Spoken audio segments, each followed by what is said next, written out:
धर्म वार्ता चिन्ह में आपका स्वागत है। शानदार वीडियो देखें और सब्सक्राइब करें और शेयर करें। आप सब मंगल में होंगे। आज की कहानी पांडवों के राज के बारे में है।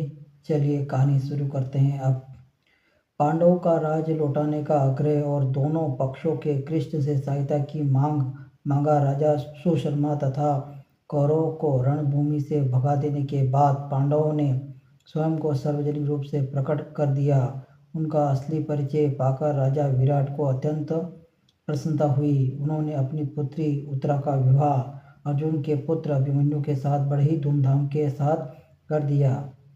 इस विवाह में श्री कृष्ण तथा बलराम के साथ ही साथ अनेक बड़े बड़े राजा महाराजा भी सम्मिलित हुए। अभिमन्यु के विवाह के पश्चात पांडवों के अपने राज्य वापस लौटाने के उद्देश्य से श्री कृष्ण को अपना दूत बनाकर हस्तिनापुर भेजा। धर्मराज के राज्य सभा में यथाशक्ति संस्कार और आसन पाने के बाद श्री कृष्ण बोले, हे राजन, पांडवों ने यह उपस्थिति सभी गुरुजनों को प्रणाम भेजते हुए कहलाया है कि हमने पूर्व किए करारों के अनुसार 12 वर्ष का वनवास तथा 1 वर्ष का अज्ञातवास पूरा कर लिया है।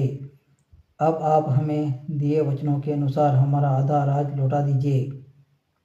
श्री कृष्ण के वचनों को सुनकर वहाँ उपस्थित भीष्म, विदुर, द्रोण आदि गुरुजन तथा परशुराम, कौ आदि महर्षियों ने धर्मराज को समझाया कि धर्म तथा न्याय के मार्ग में चलते हुए पांडवों को उनका राज्य तत्काल लौटा दे। किंतु उनकी इस समझाइश को सुनकर दुर्योधन ने अत्यंत क्रोधित होकर कहा, ज्येष्ठ पुत्र होने के नाते इस राज्य पर मेरे पिता धर्मराज का अधिकार था, किंतु उनके अंधत्व के लाभ उठाकर चाचा पांडु ने राज सिंहासन पर अधिकार कर लिया।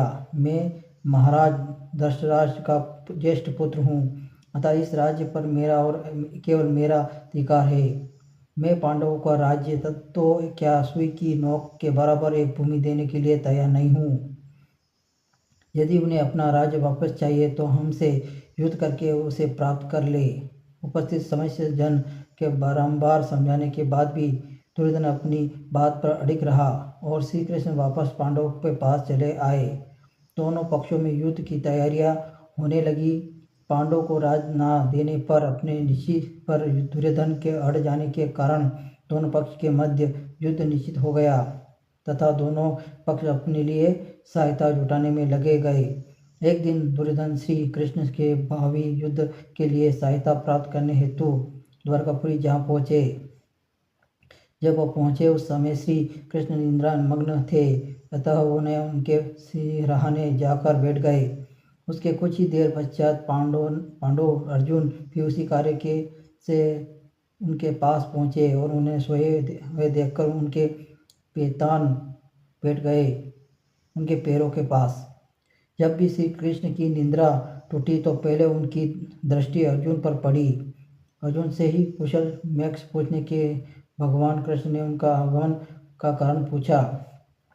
अर्जुन ने कहा, भगवान, मैं भावी युद्ध के लिए आपसे सहायता लेने आया हूँ। अर्जुन ने इतना कहते ही सिरहाने बैठे हुए दुर्योधन बोले उठा, हे कृष्ण, मैं भी आपसे सहायता के लिए आया हूँ, क्योंकि मैं अर्जुन से पहले आया हूँ, इसलिए सहायता मांगने का पहला अधिकार मेरा है। दुर्योधन का वचन सुनकर भगवान कृष्ण ने घूमकर दुर्योधन को देखा और कहा, हे दुर्योधन, मेरी दृष्टि अर्जुन पर पहले पड़ी है और तुम कहते हो कि तुम पहले आए हो, अतः मुझे तुम लोगों की यह सहायता करनी पड़ेगी।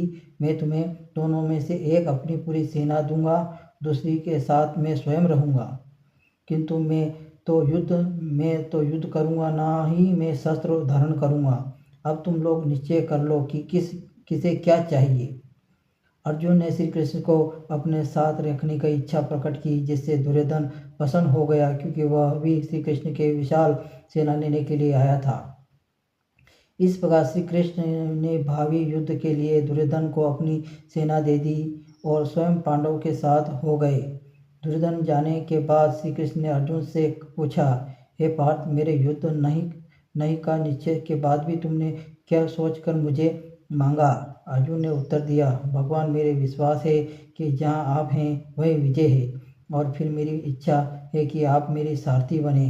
अर्जुन की बात सुनकर भगवान श्री कृष्ण उनका सारथी बनने को स्वीकार किया। आज की कहानी यही समाप्त। कल की कहानी शांति दूत श्री कृष्ण के बारे में बताएंगे। इतने, जय श्री राम।